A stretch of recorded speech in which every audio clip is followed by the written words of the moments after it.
दोस्तों, आप सुन रहे हैं मनु भंडारी द्वारा लिखित उपन्यास महाभोज।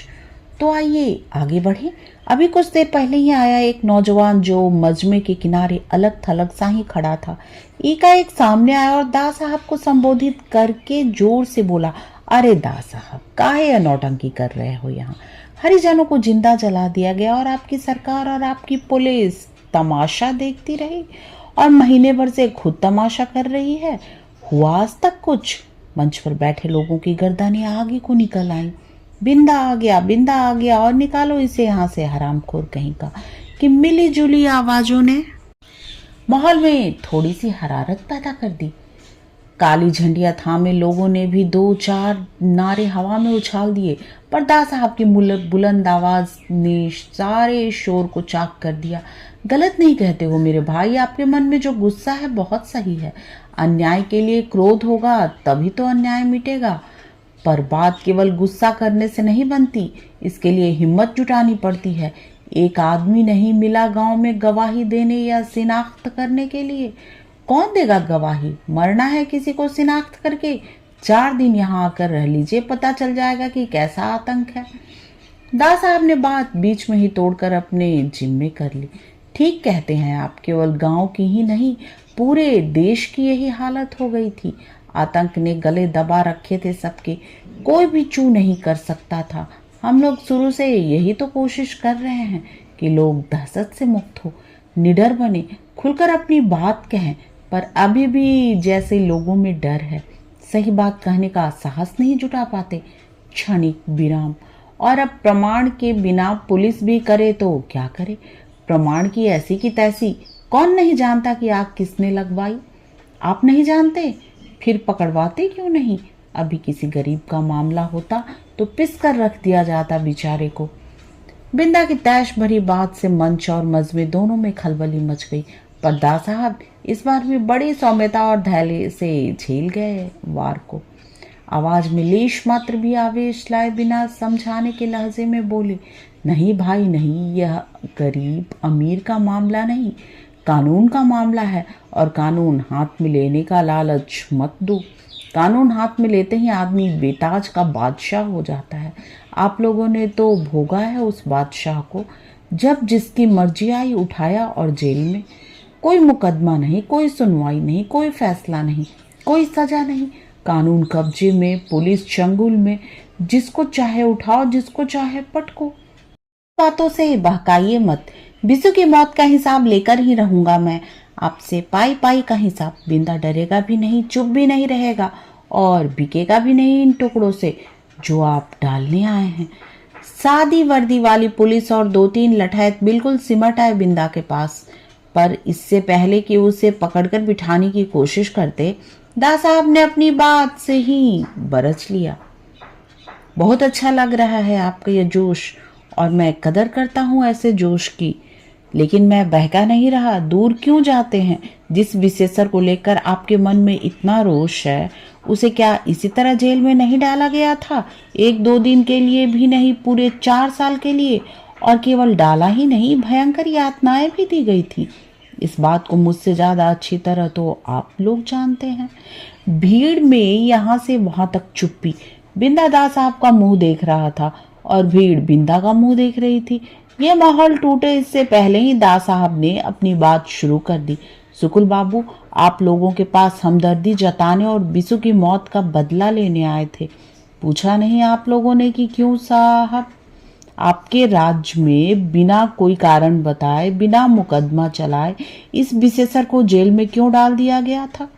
पूछना चाहिए था। विशेषर तो बड़ा नेक और भला आदमी था। चुप्पी स्तब्धता में बदलने लगी। बात एक अकेले विशेषर की नहीं, ऐसे हजारों नेक और भले विशेषर जेलों में ठूंस दिए गए थे। हम लोगों ने जब उन्हें छोड़ा तो एकदम पस्त, सारी जीवनी शक्ति ही निचुड़ गई। कुछ भी झेलते सहने लायक नहीं छोड़ा इन्हें। इसकी आत्महत्या के पीछे ये भी एक कारण है। दा साहब थोड़ा रुके। मजमी को अपनी मुट्ठी में कर लेने का श्रम और संतोष दोनों एक साथ उनके चेहरे में झलक रहे थे। अब बात को हल्का सा मोड़ दिया उन्होंने। समझदार आदमी है सुकुल बाबू, मैं उनका आदर करता हूँ, पर उनका ये रवैया आपस में द्वेष फैलाने वाला है। मैं ठीक नहीं समझता इसे, लेकिन स्वार्थ कभी कभी आदमी को ऐसी अविवेकी बात करने के लिए उकसाता है। क्षणिक विराम। इस बार तो देख लिया सबने कि जनता की एकता में बड़ा जोर है, तूफानी जोर। तूफान आता है तो बड़े बड़े पेड़ों को जड़ सहित उखाड़ फेंकता है। जनता एक होती है तो बड़े बड़े राज्य उलट जाते हैं। फीका हुआ आदमी भी इस बात को सबसे ज्यादा महसूस करता है। कुर्सी पर बैठना है तो जनता में फूट डालो, कुर्सी बचानी है तो जनता में फूट डालो। जनता की एकता कुर्सी के लिए सबसे बड़ा खतरा है। समझ रहे हैं ना आप मेरी बात? आप लोग खुद। अचानक दा साहब की बात को बीच में ही काटकर बिंदा चिल्लाया, 30 साल से आप लोगों की बातें ही तो सुनते समझते आ रहे हैं। क्या हुआ आज तक? पेट भरने के लिए अन्न नहीं, आपकी बातें, खाली बातें। जैसे सुकुल बाबू तैसे आप। तड़ाक से उसने एक और थूका और मजमे की स्तब्धता को चीरकर दंदनाता हुआ एक और चला गया। चारों ओर खलबली मच गई। काली झंडी वाले लोग मौका देखकर नारे लगाने लगे। पंडित जी ने माइक संभाला और लोगों को शांत करने लगे। थोड़ी सी स्थिति संभली तो दा साहब ने माइक संभाला। बहुत क्रोध और साहस है इस नौजवान में, मुझे बहुत अच्छा लगा इसका यह तेवर। जिस गांव के नौजवानों में ये गुण हो वहां किसी तरह का जोर जुलूम और अन्याय नहीं चल सकता। अपने गरीब भाइयों का हमदर्द लगता है। मुझे तो ऐसे निर्भीक और उत्साही नवयुवकों की आवश्यकता है इस योजना के लिए। चाहता हूं कि घरेलू उद्योग योजना में आप लोग ही संभालें, आप लोग ही चलाएं। कितना बड़ा सपना था बापू का कि हमारा हर ओर और हर ग्रामीण आर्थिक रूप से स्वतंत्र बने, समर्थ बने। आज इस सपने की दिशा में पहला कदम बढ़ाया है, पर पूरा तो ये आप लोगों की मदद, आप लोग के सहयोग से ही होगा। मैंने पहल कर दी, पूरा आप कीजिए। फिर हीरा की ओर देखकर बोली, इस योजना के उद्घाटन के लिए विशेषर के बाबा से अधिक सही आदमी और कौन हो सकता है भला? पांडे जी बेचारे फिर भौचक। उद्घाटन तो दा साहब को करना था, पर साथ ही दा साहब की सूझबूझ पर मुग्ध भी। बात पूरी की दा साहब ने। गरीबों का हितैषी था विशेषर, उसकी आत्मा को बड़ी शांति मिलेगी इससे। शांति तो तब मिलेगी जब असली हत्यारे को पकड़वाएंगे आप, आगजनी के असली मुजरिम को सूली पर चढ़वाएंगे। क्षोभ और क्रोध में डूबा हुआ एक स्वर भीड़ में से आया। बोलने वाला साफ दिखाई तो नहीं दिया, पर जिधर से आवाज आई थी उसी दिशा को संबोधित करके कहा दा साहब ने, मैंने कहा ना कि आप मदद कीजिए पकड़वाने में। जाते ही मैं किसी बड़े अफसर को भेजूंगा बयान लेने के लिए। चूकिए मत इस बार, नहीं तो दोषी मैं नहीं आप खुद होंगे। पहली बार हल्के से क्रोध का पुट उभर आया था दा साहब के स्वर में।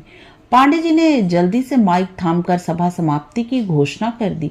सभा बर्खास्त हुई। काली झंडे वाले लोग फिर नारे लगाने लगे। झूठे आश्वासन नहीं चाहिए, नहीं चाहिए, बिसु की मौत का जवाब चाहिए।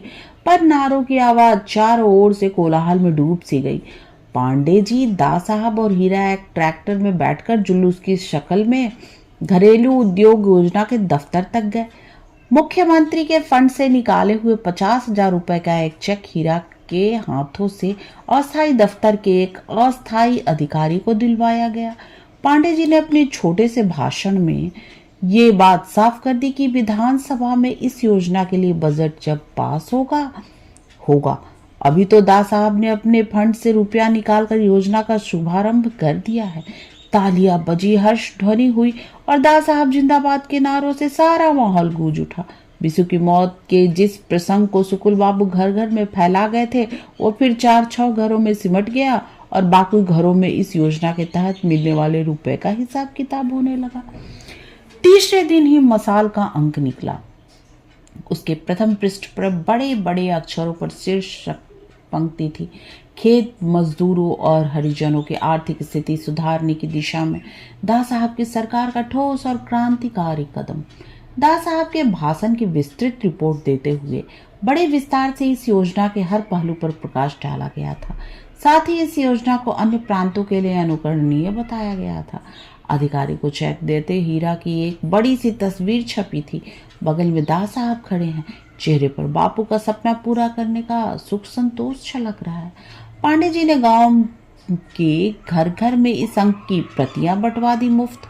वैसे तो दास साहब के भाषण की रिपोर्ट कल सवेरे ही सुकुल बाबू को मिल गई थी और उनका सारा दिन काफी बेचैनी में ही बीता था, पर आज सवेरे जब से मशाल का ये अंक देखा है तब से तो उनके थुलथुल शरीर में उत्तेजना की लहरें थरथरा रही हैं।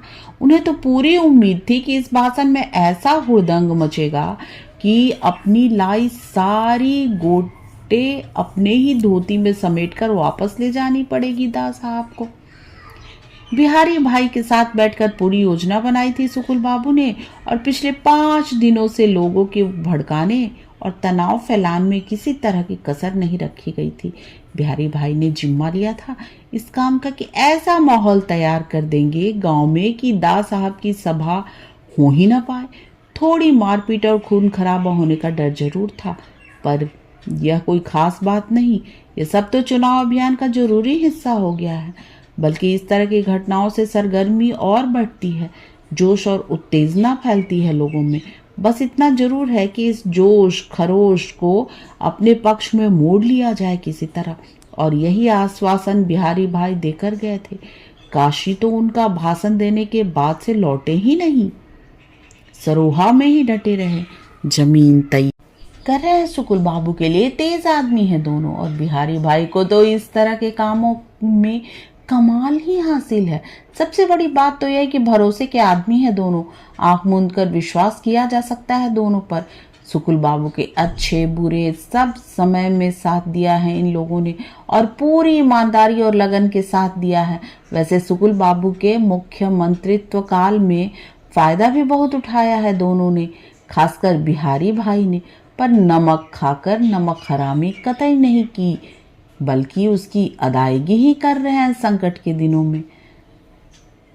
आज के लिए बस इतना ही। तब तक के लिए आज्ञा दीजिए, और हाँ, चैनल को लाइक, शेयर और सब्सक्राइब करना ना भूलें।